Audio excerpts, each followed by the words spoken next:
Bonsoir à toutes et à tous et bienvenue dans cette nouvelle édition du journal 19h01. Merci d'être en notre compagnie. Le président de la Ligue de football, Bouana Riziki Mohamed, est notre invité. Bonsoir. Bonsoir madame. Nous reviendrons avec vous sur l'actualité. Sur cette actualité est brûlante juste après les titres de ce lundi 22 septembre.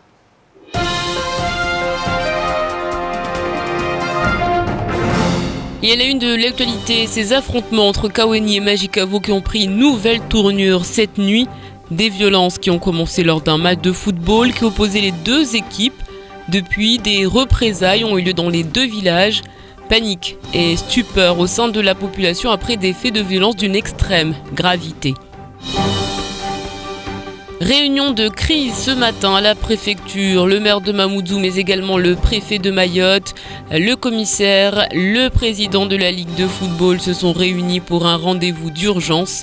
Pas de grandes annonces faites au lendemain de ces affrontements et ce après qu'une personne ait été évasanée en direction de la Réunion et que les forces de l'ordre n'ont cessé d'occuper le terrain. Et puis ce week-end a eu lieu les journées du patrimoine de Mayotte dans toute l'île, que ce soit du côté de Dembéni, Sada, Singoni, Mamoudzou ou encore en Petite Terre. Partez à la découverte de la maison du gouverneur ou encore de l'usine sucrière de Dembéni. Le patrimoine maoré était en fête, la population s'est déplacée massivement. On fait le point sur ce que vous avez raté.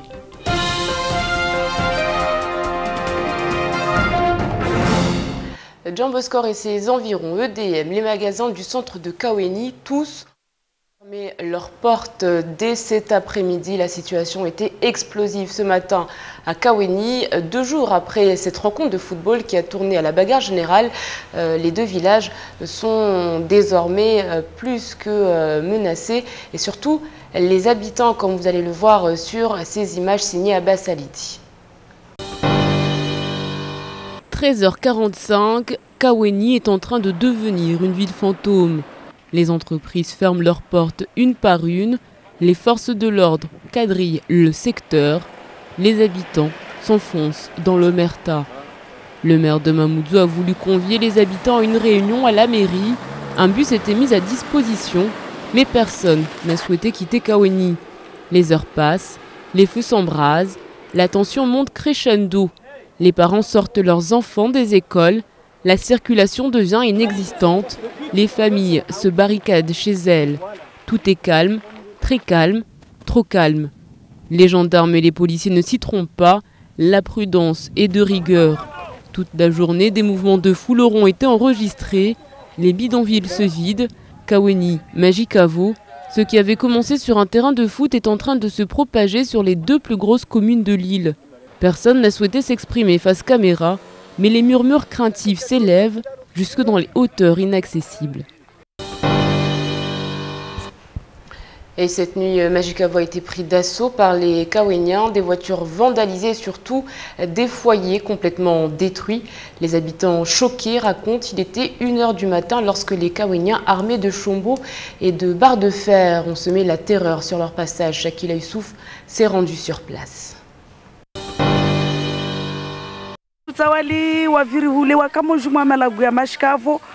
Traumatisés, ils ont veillé toute la nuit. Les habitants de Majicavo ont passé la nuit à éteindre les feux qui ravageaient leur maison. Ce matin, les visages sont encore marqués, les gestes sont hésitants, la peur côtoie la colère, peur de recevoir un coup perdu, peur pour la vie de leur enfant, colère d'avoir tout perdu, colère de se retrouver au cœur d'un conflit qu'ils ne comprennent pas. Ce matin, les habitants se sont armés, ne voulant plus être pris au dépourvu. Donc uinde nyumba yangu kawatsa tashintu chabaki ata ni papier kwa jomba shintu changina tata para tashintu ndeze nguo zanibakia de mwa fetishi unu ne mwa tirko unu wanangu ti wapara ti watala raha nguraishie gara washuka wale ti vakio wanangu ne mshe wangu washuku mjini ntini ho donc wamina bakivano donc wavotika wa jamaza lo karibu na kauyevanta na kautala izini toli na kautala ilio mwere usinipare. Cet homme a échappé de peu à la mort. Autour de lui, des femmes et des enfants dehors. Il ne reste plus rien de leur habitation. Les rivalités entre les communes existent depuis des années, mais cette fois, une nouvelle ligne a été franchie dans le camp de la violence. wananyakaweni wala wajawaripasa salabani wajaringilia magarua rubulia wala wakangia wajirani malagoni sona tongozo pia halo riri pompiamba wajarsaidie pompika wasija wajawarisaidia au stambu pia zozije majirani sana mbanola la munzi na natati tina tama shaka la ngamaini bana mtaka polisi baba kwa bubula na mawestwani mtaka sishomba favole mengunya u sono be. Les autorités font le nécessaire pour amener de l'ordre dans les quartiers. Seulement les agents sont caillassés, insultés et attaqués. Les agresseurs lourdement armés de machettes frappent des innocents. Une jeune femme enceinte agressée, un homme poignardé, de nombreux blessés. Manangala Garlino, Gala Kufurwal Pania, Ban Karbunam Kiri, Galam Kiri Namna Nazini, mais cette consistance Bavanialo Iniaki ou Initiaki. Waje, Waparania de Wonti Warire, Adisi, Tawatile Sulu, Tongozini Zipezis. Malgré l'appel au calme du maire de Mamoudzou samedi soir, une centaine de pères de famille et de jeunes sont arrivés par les hauteurs de Majicavo pour, selon eux, se venger de l'agression de l'un de leurs au cours d'un match de football. Dimanche soir, les violences se sont poursuivies. Et puis sachez qu'à l'heure où nous parlons, les discussions vont bon train. Le maire de Koungou et le capitaine de la police nationale tentent d'installer un dialogue entre les jeunes de Majicavo d'un côté et les jeunes de Kaweni de l'autre. Et puis, pour dresser un premier état des lieux de la situation, une réunion de crise a eu lieu à la préfecture ce matin. Le préfet Semour Morsi, accompagné des responsables de la gendarmerie et de la police, ainsi que du maire de Mamoudzou et des représentants de la Ligue de football, ont tenté d'apporter des solutions. Les précisions de Camille Lecaille à Bassaliti. Autour de la table, les mines sont graves. Après plus de 24 heures d'extrême violence, du côté des autorités, l'heure est aujourd'hui au bilan. Premier objectif de la réunion, faire l'inventaire des dégradations dont les habitants de Majicavo et Kaweni ont été victimes. Pour cela, le préfet a lancé un appel au témoignage. On est toujours entouré de personnes qui disent « mais on sait qui c'est, tout le monde les connaît mais c'est pas comme ça que fonctionne la justice. C'est pas le yaka, faucon peut-être, c'est pas flou du tout. Ce qui est important, c'est qu'il y ait des témoignages, que ces témoignages aillent vers la police et la gendarmerie, et que ces témoignages-là feront l'objet de poursuites, telles que le procureur a pu nous le dire, particulièrement vigilantes, fermes et rapides. Des dégâts importants qui ont aussi affecté les forces de l'ordre. Ce lundi, on compte 3 blessés en zone gendarmerie, dont un grave qui a dû être évacué vers La Réunion. Côté police, on dénombre aussi 3 blessés, mais tous légers. Le directeur départemental de la Sûreté se veut rassurant et se prépare déjà pour la suite.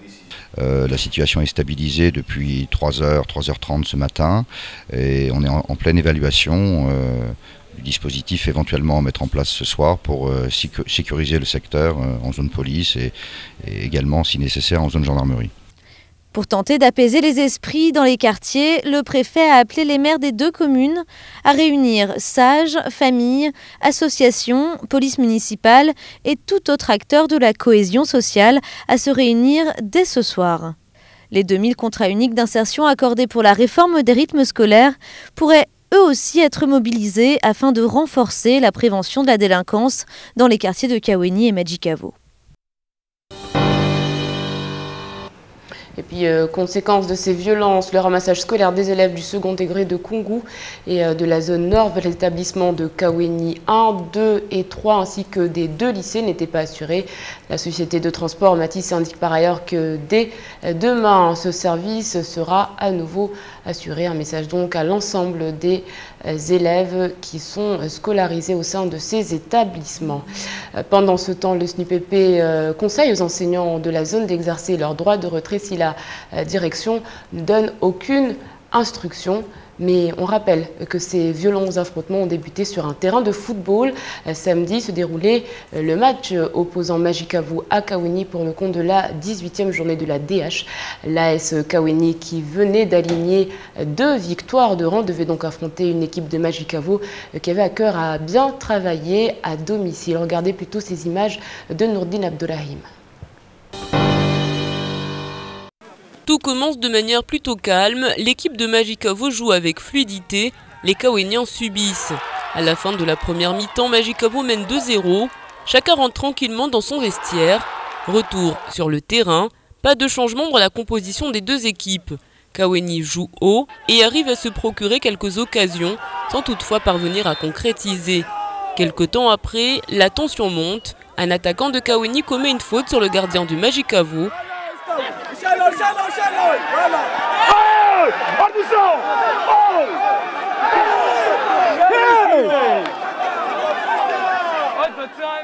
Il écope d'un carton jaune. C'est pas possible ça! C'est pas possible d'arbitrer ça! Vraiment, tu es un couillon! Parmi les couillons, tu es un couillon! Le match reprend et Majicavo met un troisième but. La foule commence à envahir le stade. J'appelle à tout le monde, à tout le monde, tous les dirigeants du football, tous les éducateurs, tout le monde. Soyons sportifs, revenons à notre stade de football, revenons dans nos sports. On ne mérite pas ça, Mayotte ne mérite pas ça, le week-end sur le terrain de football, qu'on ait des machettes comme ça. J'ai vraiment eu peur. Ma femme était là, j'étais obligé de franchir la barrière pour voir comment elle est et l'enfant à la main. Depuis, la Ligue de football s'est saisie de la question. Aujourd'hui, l'image du sport mahorais est sérieusement écornée. Des sanctions devraient être prises rapidement. Et puis sachez que votre émission Casport qui devait débuter ce soir à 20h est reportée à la semaine prochaine en attendant que les esprits se calment. Je me retourne vers vous, Monsieur le Président, et demander déjà cette première question. Quelle est la responsabilité dans cette affaire de la Ligue de football de Mayotte? Écoutez, madame, c'est vraiment désolant quand on voit des images comme ça. Et même quand on sent tout ce que se passe aux alentours. Nous, en tant qu'institution sportive, première chose, c'est déjà de voir, de prendre les sanctions qui s'imposent dans le cadre sportif. Donc je crois que ça sera fait. Je ne le sais pas encore parce que je ne suis pas à la commission, mais d'ici peu, la commission prendra, ils se réunissent cet après-midi et prendront les sanctions. C'est notre, disons, domaine d'action en tant qu'institution sportive, c'est-à-dire en tant que ligue de football. Est-ce qu'aujourd'hui on sait vraiment ce qui s'est passé au sein de ce terrain? Écoute, il y a plusieurs. Moi, j'ai regardé les images, mais il y a plusieurs facettes. J'imagine qu'une enquête est menée, que des il y a éléments... l'enquête là, c'est disons les juridiques, si j'ose dire ainsi. Mais dans le cadre sportif sur le terrain, même si on voit des images, mais les arbitres sont là pour ça. Que ça soit un carton rouge ou un carton jaune, ça se voit partout, que ce soit simplement Mayotte, mais on voit l'arbitre, c'est un humain. Il peut peut-être se tromper, il peut juger ainsi, si j'ose dire comme ça. Par contre, moi, ce qui me fait peur et qui est vraiment désolant, c'est quand j'entends que, et je vois, il y a beaucoup de couteaux et de chombeaux. C'est là où je me pose pas mal de questions. Est-ce que c'était quoi? Est-ce que c'était pas déjà prémédité? Parce qu'on ne peut pas dire que je vais sur un match de foot, je vois un passant avec un couteau, oui, mais quand je vois 10, 15, 20 couteaux ou 20 chombeaux, là, ça laisse quand même penser à quelque chose. Alors, Benriziki Mohamed, il y a également cette question de sécurité. Est-ce que la sécurité était suffisamment présente? Vous savez, la sécurité sur le stade, le règlement est clair. Déjà, l'équipe recevante, ils ont une part de responsabilité pour la sécurité. Ça, c'en est autre. Mais d'autre part aussi, il y a tout un tas de...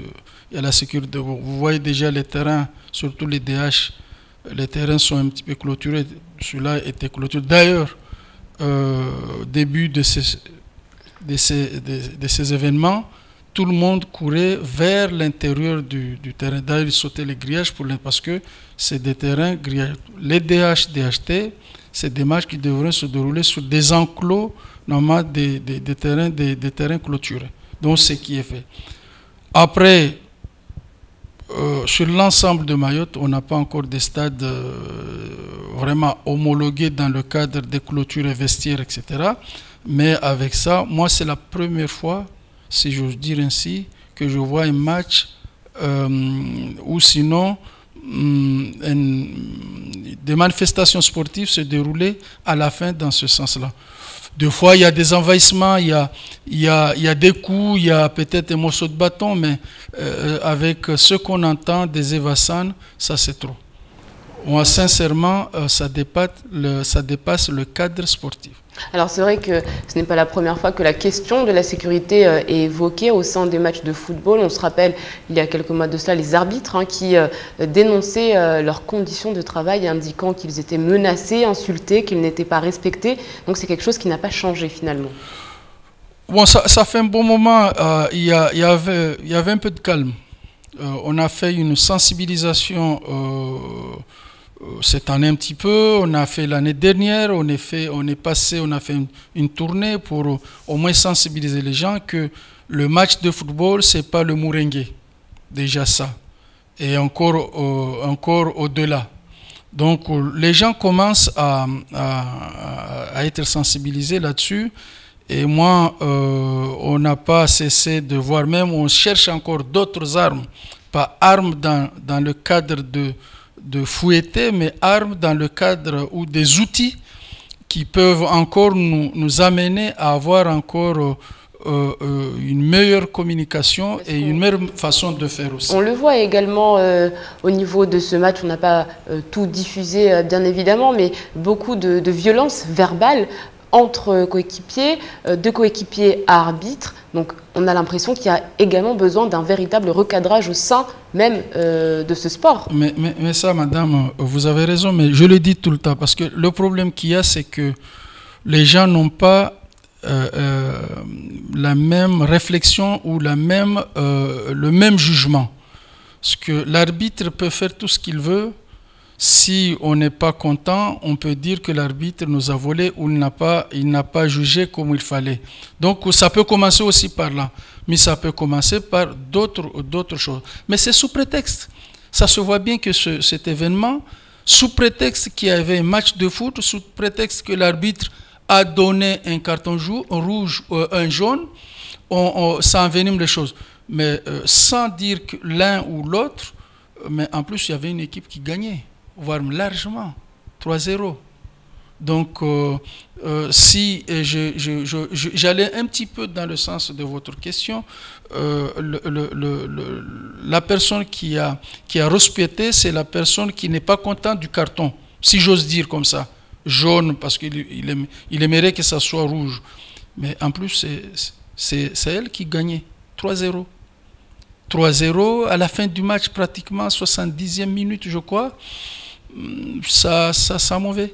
Alors donc, je sais pas, moi, je suis pas là encore pour juger, mais je crois que j'appelle quand même, déjà ce que je peux dire, j'appelle au calme, qu'on revient à notre, disons, cadre sportif, qu'on soit très fair play, qu'on soit sport, et que ce qui s'est passé, qu'on oublie, qu'on dit que c'est vraiment des choses qui sont passées, qu'on n'est plus, parce que là, on ne parle plus du sport, du football, mais on parlera que peut-être il y a certains qui disent la guerre mondiale, mais j'espère qu'on oublie ce nom-là du mot guerre mondiale. Là, on est quand même dans le football. Alors c'est vrai que donc un conflit qui a eu, on va dire, peut-être un prétexte au sport, mais qui a pris aujourd'hui des proportions plutôt inquiétantes, il faut le dire. Aujourd'hui, est-ce que l'une des solutions ne serait pas de délocaliser ces rencontres? Il y a des rencontres, nous le savons, à Mayotte, qui sont plutôt sous haute tension. Aujourd'hui, vous n'y avez pas pensé à ça? Si, la réflexion est là depuis quelques mois. D'ailleurs, on est en train de réfléchir sur certains matchs déjà à délocaliser. Même si les intéressés ne veulent pas, ils disent que non, etc. Mais vous savez, soit qu'on se mette dans la lignée d'une tranquillité ou dans la lignée de faire, dans l'éthique sportive, là, il n'y aura aucun souci. Mais qu'on voit ce genre de choses, on serait amené, on serait obligé d'aller dans ce sens-là. Et ça a été réfléchi. Je crois que vous avez eu peut-être on vous a sifflé, mais ça fait déjà un bon moment. On était sur un comité de réflexion à la préfecture et de voir comment on peut faire. Mais il n'y avait pas que délocaliser, sanctionner, parce que on voit le mot délocaliser, c'est comme sanctionner, mais il y avait aussi une réflexion de voir comment on pourrait rapprocher les esprits à ce qu'on ait quand même une ambiance assez satisfaisante par rapport à ce genre de choses. Donc la réflexion est là et je crois, on ne dit pas c'est pas futur, mais ça va être normalement, ça va être mis en application. Est-ce que vous avez été satisfait de la réponse apportée par la préfecture? Vous étiez donc à cette réunion d'urgence avec le maire de Mamoudzou notamment, avec le préfet de Mayotte, Seymour Morsi. Vous savez, monsieur le préfet, il était direct. Monsieur le préfet a donné beaucoup de pistes et de solutions. Monsieur le préfet, il était disons, prêt à apporter toutes les remèdes sur disons les questions posées. Je crois que c'est une bonne chose. Il faut saluer déjà la réactivité qu'il y a eu sur cette affaire. Hier, aujourd'hui, ce matin, à 8h30, tout le monde était présent et puis ça discutait calmement, gentiment, poliment.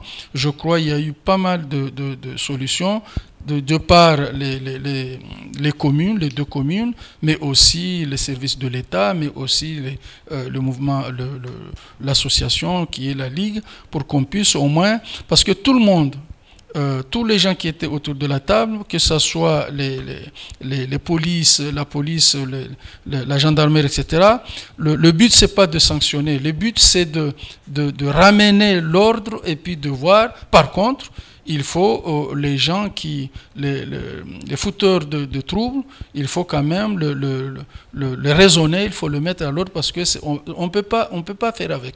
Alors justement, par rapport à toutes les personnes qui sont donc impliquées dans cette affaire, est-ce qu'elles ont été contactées? Est-ce que vous comptez vous servir de ces personnes pour essayer d'atteindre d'autres personnes qui seraient donc impliquées dans ce conflit de manière beaucoup plus générale? Ou alors ces personnes-là vont juste être entendues, écoutées, puis fin de l'histoire? Vous savez, nous déjà dans un premier temps, on va essayer de caler les choses d'une manière, disons, directe tout de suite et calmement. L'enquête, contacter, etc., peut-être c'est pas le sort directement de la Ligue. Moi, je crois, en ce qui nous concerne, nous, c'est déjà, on a l'arbitre qui était au match, ils peuvent nous rapporter pas mal de choses.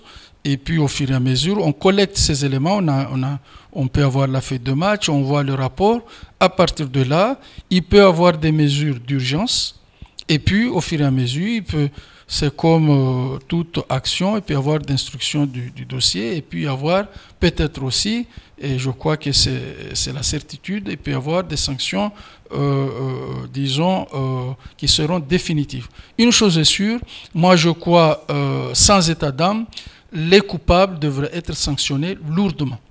Et ça, il ne faut pas le cacher. Merci. Parce qu'on n'est pas sur un champ où tout le monde peut faire ce qu'il veut. Merci beaucoup, Banarizik Mohamed, d'avoir répondu à toutes nos questions. Je pense qu'on aura l'occasion de reparler de cette affaire. Et puis, on en vient à cet accident qui s'est déroulé ce week-end. Regardez plutôt ces images plutôt impressionnantes, tournées donc du côté de Pasma-Iti. Le conducteur s'est endormi au volant de son véhicule, un véhicule qui s'est retrouvé près de la mangrove. Et c'est tout simplement un concessionnaire qui est venu tenter de déloger cette voiture sous les yeux plutôt surpris et curieux des jeunes enfants. Voilà, donc c'est quelques images tournées du côté de Pasma-Iti. Prudence sur la route, personne n'est à l'abri le long de la voirie. Et puis on ne parle que de ça dans les médias nationaux. Nicolas Sarkozy est de retour 2 jours après une annonce sur les réseaux sociaux. Il s'est exprimé pour la première fois hier soir face aux Français afin d'expliquer son choix. Mais ici à Mayotte, comment accueille-t-on ce grand retour de l'ancien président de la République? Élément de réponse avec Camille Leca. Est-ce que je peux dire, la France s'écroule, les gens ne croient plus dans la politique, ma famille politique est divisée comme jamais, c'est bon, j'ai compris, je reste à la maison, j'abandonne les gens. On a besoin de lui, alors il revient. Voilà l'essentiel du message qu'a voulu faire passer Nicolas Sarkozy hier soir sur le plateau de nos confrères de France 2. D'une certaine façon, c'est aussi l'âge qui vous apporte peut-être un peu moins d'énergie, mais plus de sagesse, plus de recul. Devoir, sagesse, mea culpa et nouvelle perspective. Pendant 40 minutes, l'ancien président a jonglé entre les postures pour expliquer les raisons de son grand comeback.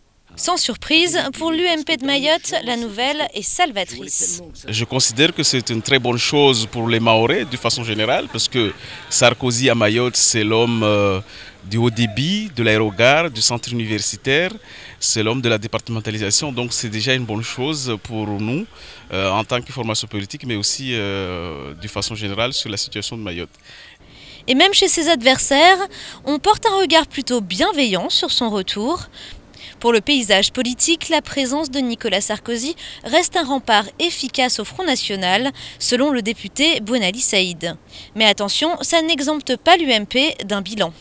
J'espère que Nicolas Sarkozy dira son bilan, comme la droite à Mayotte d'ailleurs, dira son bilan, exprimera ce qu'elle a fait de par le monde, en Outre-mer et au niveau national. Après, on verra quelles réformes il faut mettre en place pour construire les pays territoire par territoire, la métropole comme les Outre-mer. Premier objectif pour Nicolas Sarkozy, décrocher la présidence de l'UMP et remettre son parti à flot. Mais personne n'est dupe, la présidentielle de 2017 plane au-dessus de ce grand retour.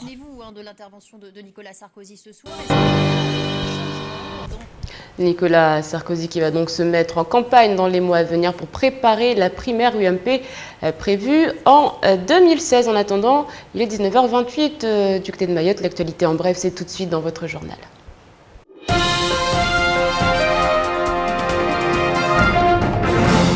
Nous évoquions il y a quelques mois la possible fermeture de la ligne Mayotte-Pemba assurée par la compagnie EWA. Un démenti était intervenu. Mais aujourd'hui, l'information ressurgit sur le site Africa Intelligence qui publie l'affaire et révèle la fermeture. Et en effet, sur le site de la compagnie, il n'est plus possible de réserver le billet d'avion à destination du Mozambique à compter du 23 octobre prochain. En cause, trop peu de passagers, notamment parce qu'obtenir un visa depuis le Mozambique pour se rendre à Mayotte est très compliqué.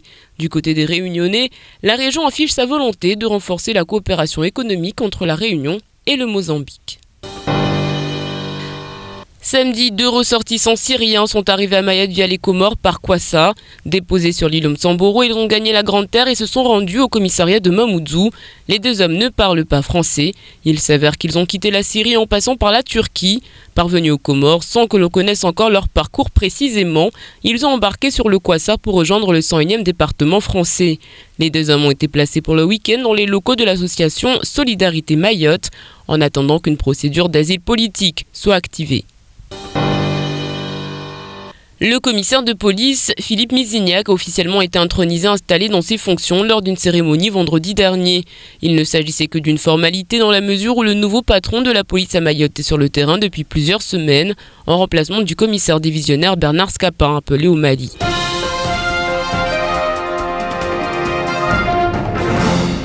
Énorme succès pour les journées européennes du patrimoine à Mayotte. Vous vous êtes déplacés massivement ce week-end sur tout le territoire afin de célébrer votre patrimoine et vous avez contribué à rendre cette fête inoubliable. Nous, on prend la direction de la maison du gouverneur en Petite-Terre où Chakila Issouf et Camille Dlas vous proposent une petite visite guidée.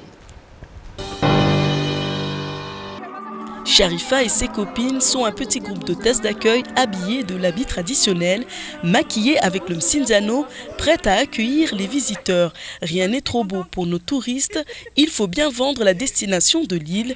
Abdallah Loy, guide touristique, transmet l'histoire de la maison du gouverneur aux visiteurs, ainsi qu'ils s'imprègnent de l'histoire de ces vestiges historiques. Il y a un tunnel qui relie les deux bâtiments, c'est-à-dire un sas d'évacuation en cas d'urgence. Donc, les arbres qui sont là, on voit le baobab qui est l'arbre qu'on retrouve à Madagascar et aussi en Afrique. Les gens venaient danser le miheya. une danse évocatrice. Le Miheya, c'est une danse. On danse autour du baobab pour demander à ce qu'il pleuve. De l'usine sucrière à Sada en passant par Tingoni, ce week-end, ce sont les patrimoines culturels et naturels du 101e département qui ont été mis en valeur.